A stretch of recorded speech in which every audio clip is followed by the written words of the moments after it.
Well, James, Yes. you're born and reared in Letterkenny.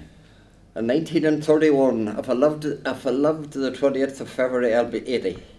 I was born on the 28th of February on the Port Road, 1931. It was the only house in the Derry Road at that particular time. The next house was Gullers out at the port, and Toners had a little shack out there, and you had the two railway bridges crossing, the Great Northern and the Swally cross over at the end of the Port Road, you know. But that was the only house on the Port Road at that particular time, you know.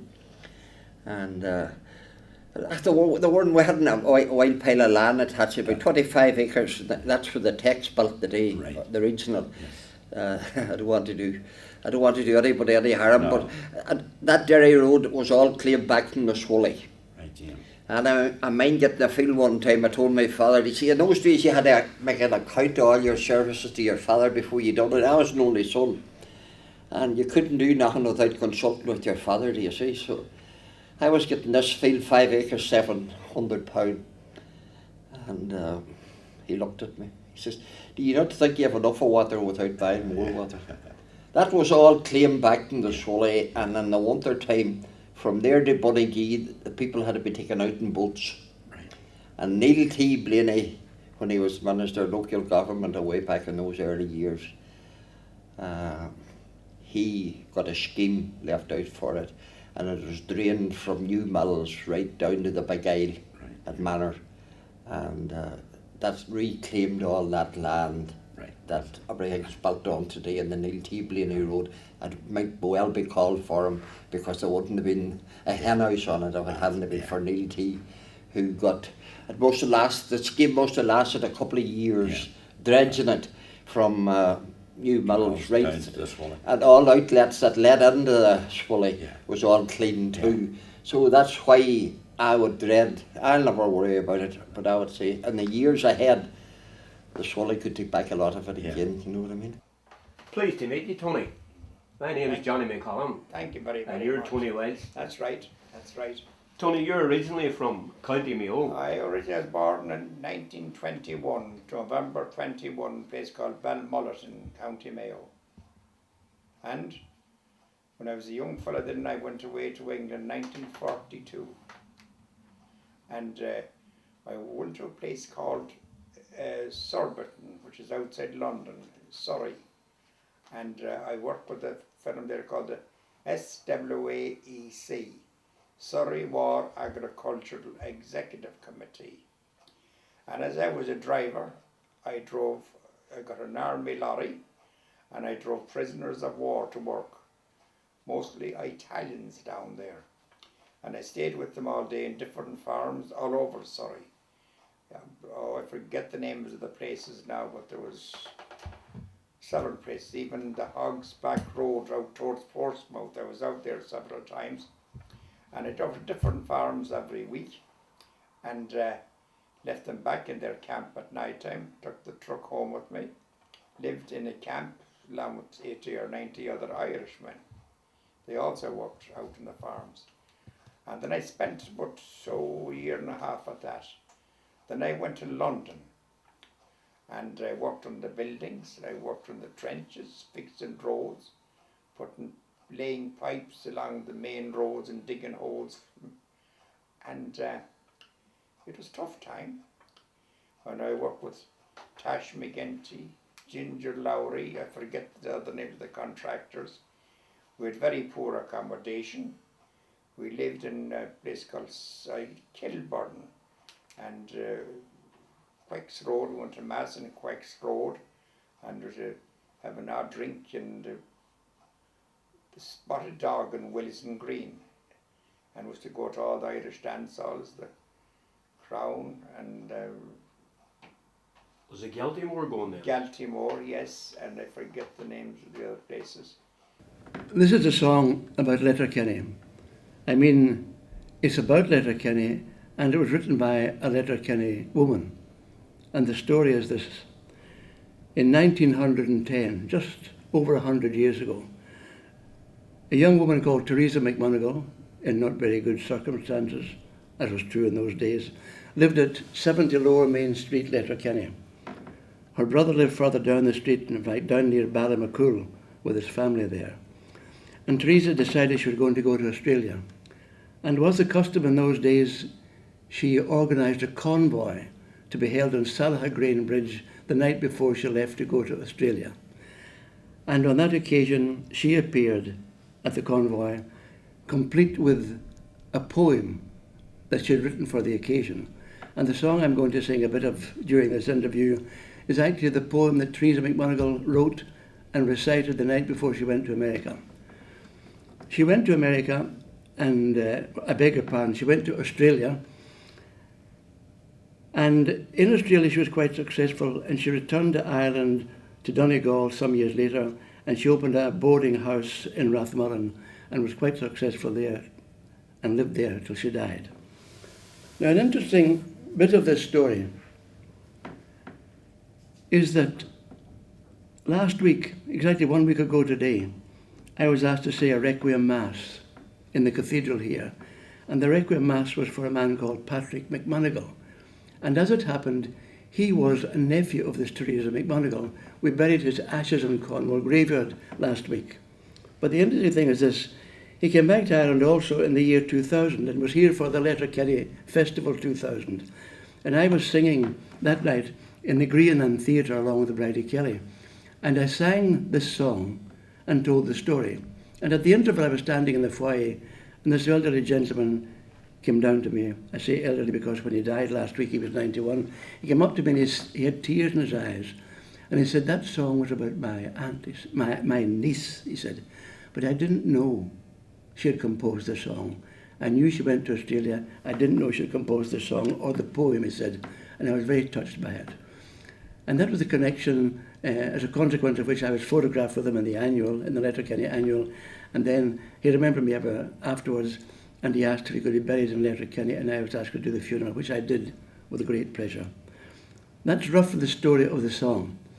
It's a song by a Letterkenny woman about Letterkenny. And it goes like this.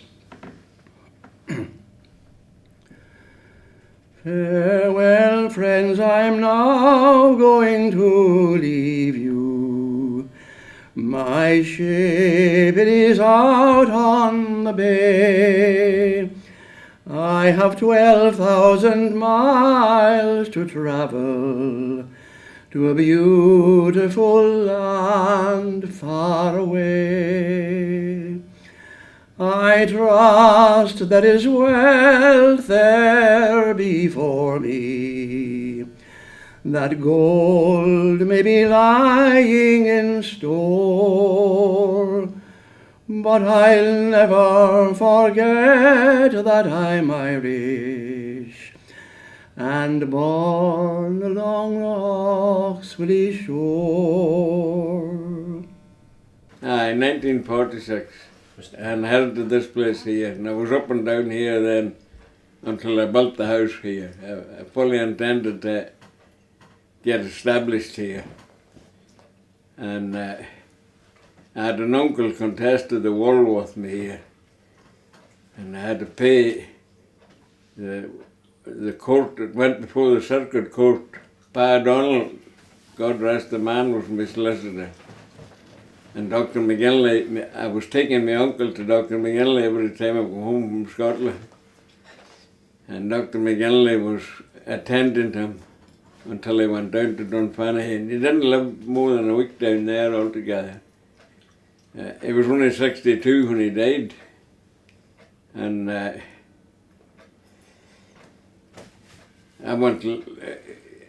was up and down, but I was rolling back to Scotland too. I had good work going on in Scotland. I was doing a lot of piece work at the time.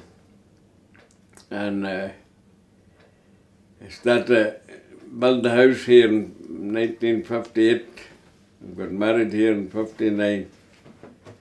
And I started with the ESB in 53 at the start. And I was with them until I retired in 1985, I think it was.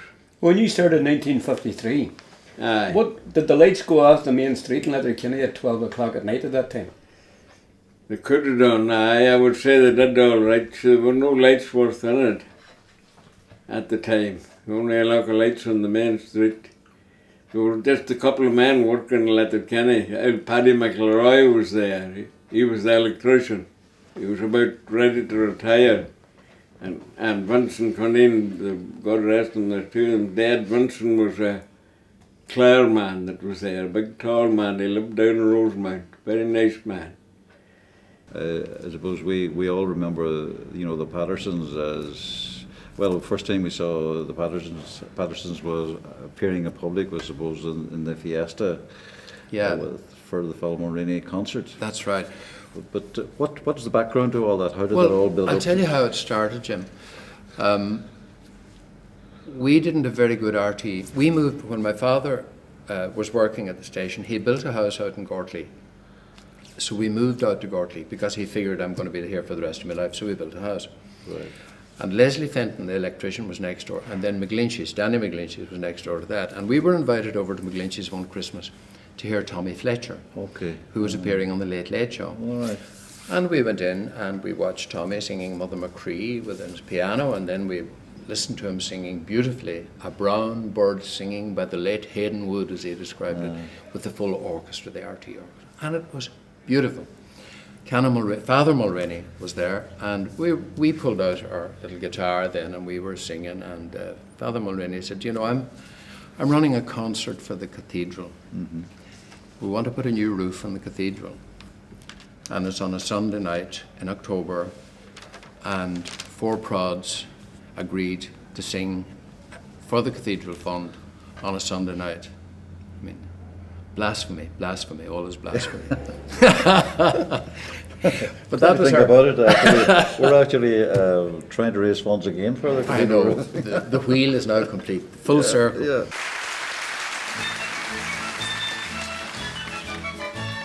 What would you do if you married a soldier? What would I do but to follow the gun? And what would you do if he died in the ocean? What would I do but to marry again? Da-ra-da-da-dee-da-dum, diddly-da-dum, da-ra-da-da-da-da-da, diddly-da-dum, da-da-diddly-da-dum, da-dee-da-dum, da-diddly-da-dee-da-diddly-da-dum. And what would you do if the kettle boiled over? What would I do but to fill it again? And what would you do if the cows ate the clover? What would I do but to set it again? Da-ra-da-da-dee-da-dum, diddly-da-dum, da-ra-da-da-da-da-da, diddly-da-dum, da-da-diddly-da-dum, da-dee-da-dum, da-diddly-da-dee-da-diddly-da-dum. The praties are done and the frost is all over. Kitty lie over next to the wall. The summer is coming, we're all in the clover. Kitty lie over next to the wall. Da-ra-da-da-dee-da-dum, diddly-da-dum, da-ra-da-da-da-da-da, diddly-da-dum, da-da-diddly-da-dum, da-dee-da-dum, da-diddly-da-dee-da-diddly-da-dum. And what would you do if it started to thunder? What would I do but to cover my ears? And what would you do if the lightning came near you? What would I do but start shaking with fear? Da-ra-da-da-dee-da-dum, diddly-da-dum, da-ra-da-da-da-da-da, diddly-da-dum, da-diddly-da-dum, da-dee-da-dum, da-diddly-da-dee-da-diddly-da-dum. Your son's gone away to join with the forces. Kitty lie over next to the wall. He might end up as a sergeant of course. Kitty lie over next to the wall. Da-ra-da-da-dee-da-dum, diddly-da-dum, da-ra-da-da-da-da-da, diddly-da-dum, da-diddly-da-dum, da-dee-da-dum, da-diddly-da-dee-da-diddly-da-dum. And what would you do if you married a soldier? What would I do but to follow the gun? And what would you do if he died in the ocean? What would I do but to marry again? Da-ra-da-da-dee-da-dum, diddly-da-dum, da-ra-da-da-da-da-da, diddly-da-dum, da-diddly-da-dum, da-dee-da-dum, da-diddly-da-dee-da-diddly-da-dum, da-ra-da-da-dee-da-dum, diddly-da-dum, da-ra-da-da-da-da-da, diddly-da-dum, da-diddly-da-dum, da-dee-da-dum, da-diddly-da-dee-da-dum. My generation sort of, we might see boxing club with the McLaughlin family, with John and so on. John got involved in the end. It goes right back long before that even. Well, John had a workshop in the Port Road. It was like a halfway house. That's where we all met. Right. And it was all football we were talking about. Yeah. And when the boxing club started, when we started, it was 4 or 5 it was. And mentioned John one day, John said, I'll go out and train you. So that's how John got involved. That was 47. Oh, And he's been involved until I retired in it. Right, okay. So that's how John was involved in it, and his sons were involved in it. Jack, George, Right. Niall, Yeah, and Danny, yeah, and Charlie was all involved. yeah. Yeah. Well, so the McLaughlins came here from, was it Carndonagh, was it? Or? John comes from Carndonagh. And they were basically shoemakers or cobblers. Aye. Right. His brother Dan came up and joined him then. Right. Okay. So your father was involved in the boxing. Well, he was in the boxing club. Started from us when he was in the British Army. He was involved in the boxing in the British Army in the First World War. And the son started up whenever he came back. And we started staying up there where Shannon's garage was. He used to call it Butler's Hall. Right. Well, that's committee members of the Old Letterkenny Boxing Club was up in the old workhouse then. Christy Kennedy,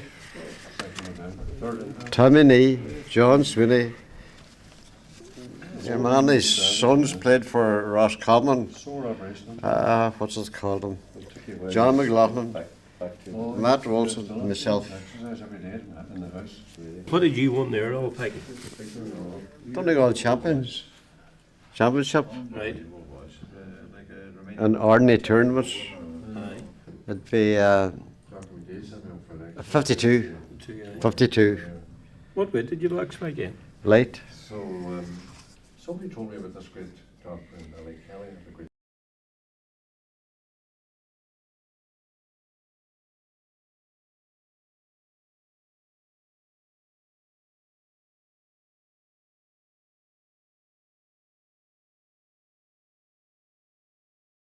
Dan, as well as all that, you were also a footballer. You played both soccer. Well, I played Gaelic and started off at Gaelic as well, and had a few photographs. The first one we ever won, I remember we won it, the juvenile championship. I will photograph it up in the house actually.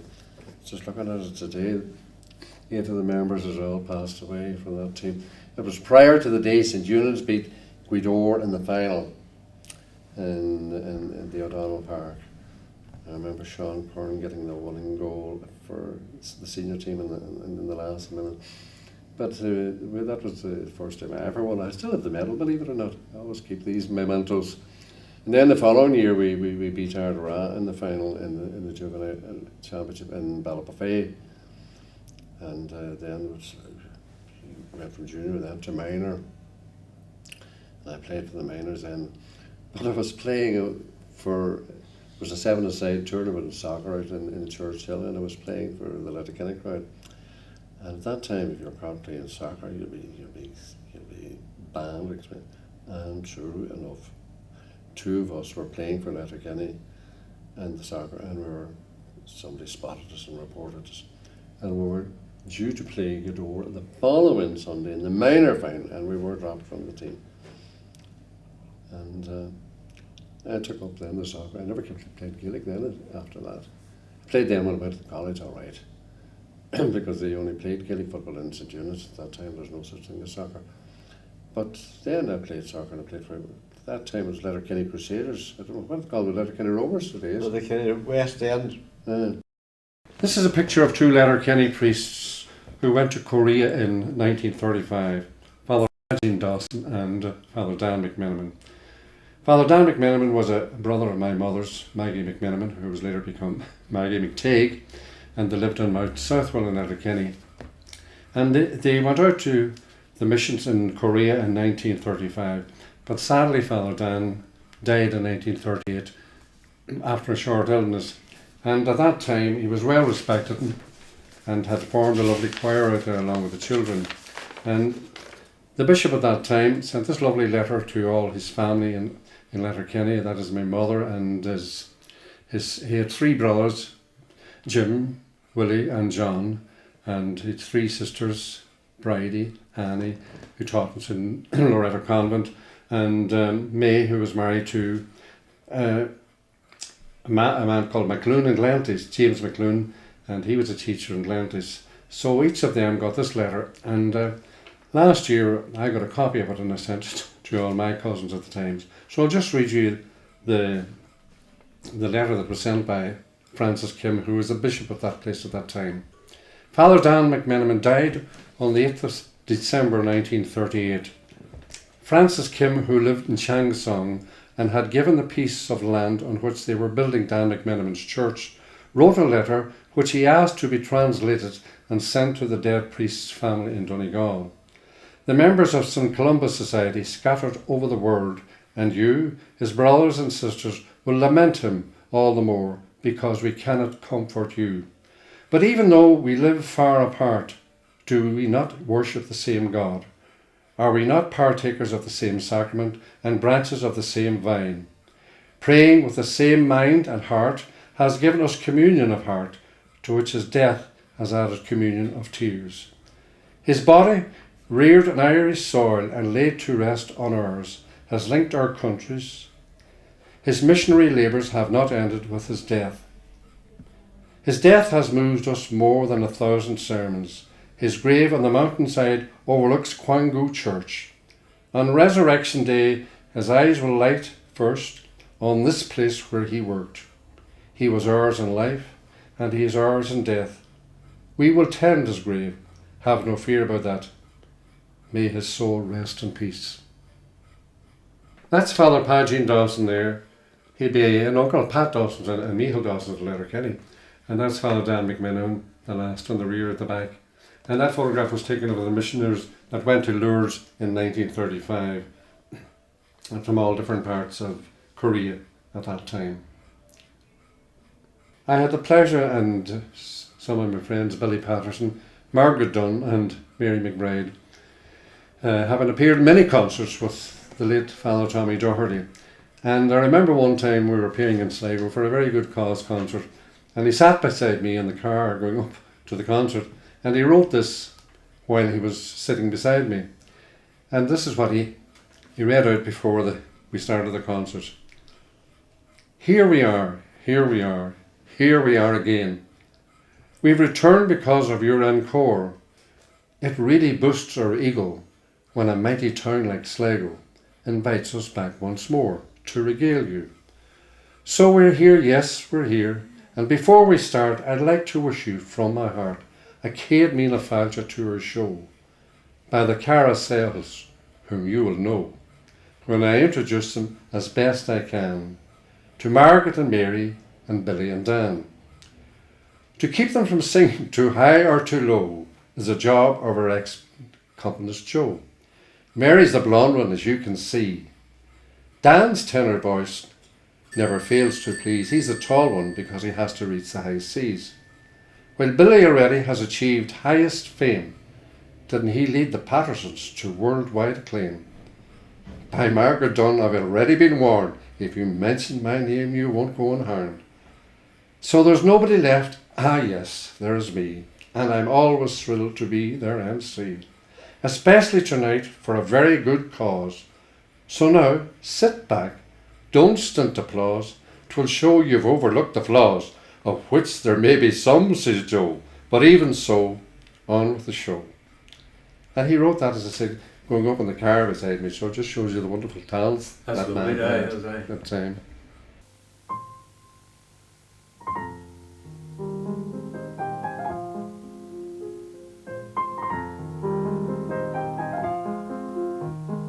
The tranquil Donegal village of Dunfanaghy, in the lee of Muckish Mountain, is home to a man who during his life has not only been a filmmaker, cinema promoter and stand-up comedian, but once spent an entire day listening to the personal confessions of film star Elizabeth Taylor, and was asked by the celebrated Hollywood director George Cukor to come to America and start a new religion.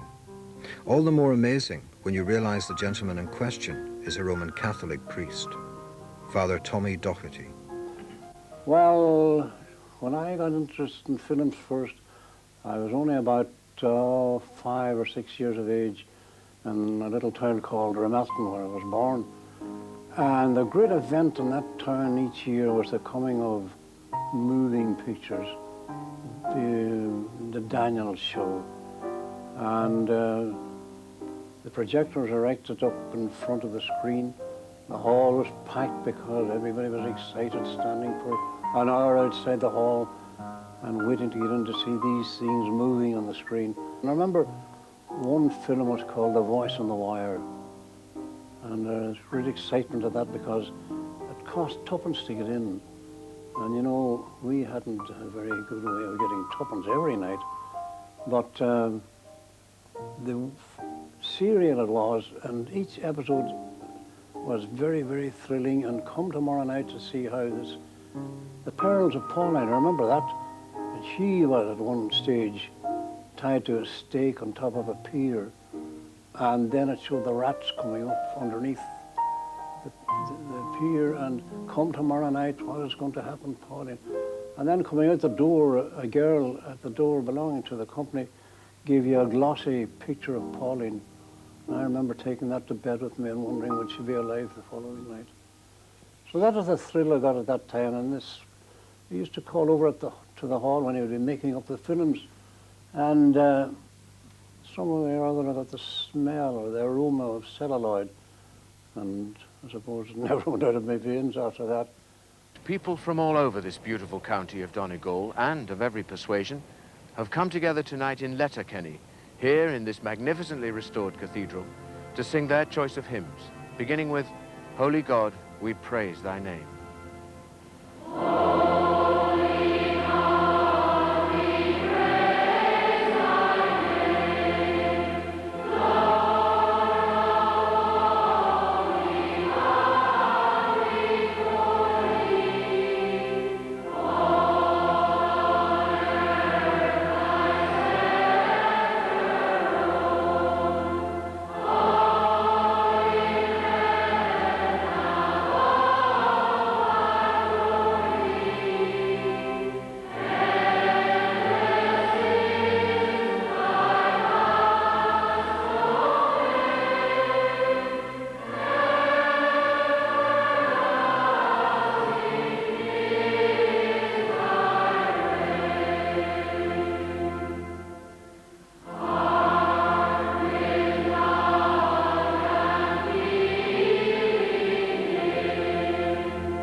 Many changes has taken place, but the people you left behind are the same solid stock.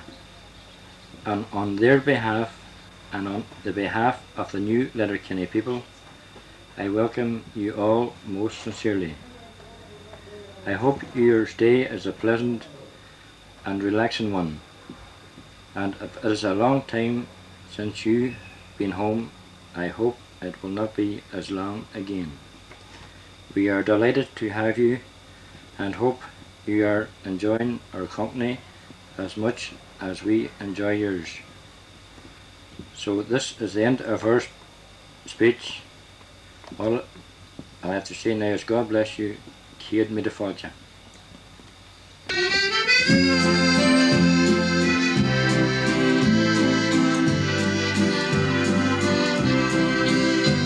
All my days have passed Letterkenny, and I'll have you all to know that I came from dear old Donegal, where the winding Swilly flows. He serves the whole world over, but no equal can be found for the place where I was born and raised, sweet Letterkenny town. For my mother's tears were falling that sad morning long ago, when I left that old thatched cabin in the bounds of Ballygo.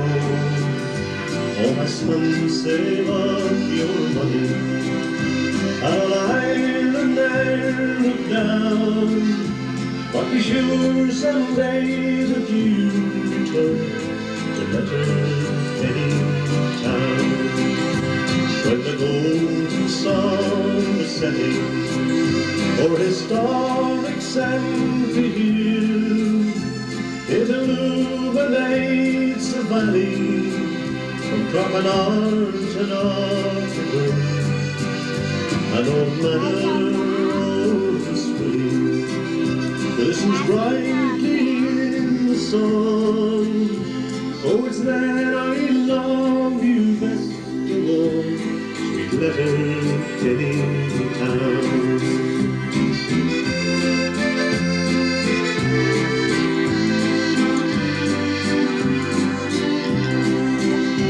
Now that I've returned again, many changes it has known. Likewise my brown-haired colleen, God knows where she has flown. My mother slumbers quietly out in Connell's holy ground, and there's nothing left but strangers now in Letterkenny town. So farewell to Letterkenny, the pride of Donegal. May peace and plenty warm each heart within your whitewashed walls. May the sun shine brightly over you, and fortune never frown on the good old boys and girls I've left in Letterkenny town.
Give way to one another in obedience to Christ.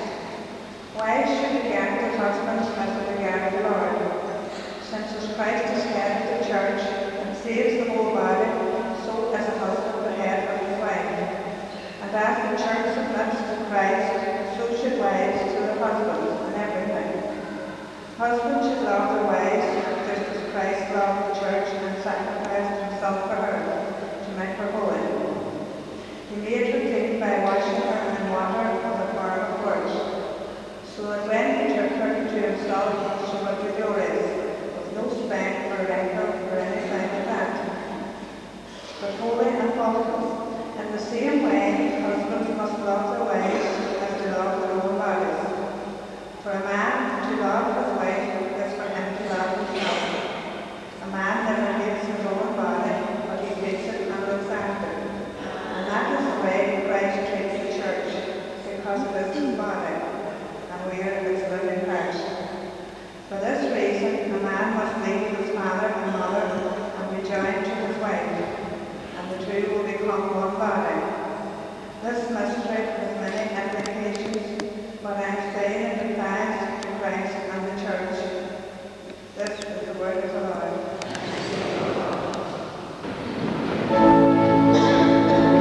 Oh